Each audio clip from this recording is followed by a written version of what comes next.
নারী প্রকৃতি আপনার স্থিতিতে প্রতিষ্ঠা। সার্থকতার সন্ধানে তাকে দুর্গম পথে ছুটতে হয় না।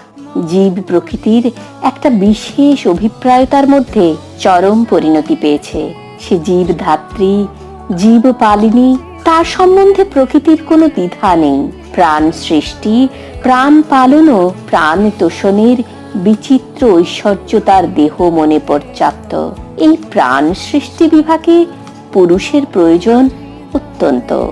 এই জন্যে প্রকৃতির একটা প্রবল তাগিদ থেকে পুরুষ মুক্ত।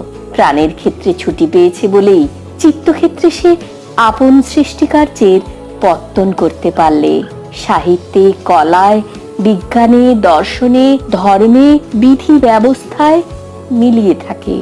যাকে আমরা সভ্যতা বলি, সে হলো প্রাণ প্রকৃতির পলাতক ছেলে পুরুষের সৃষ্টি।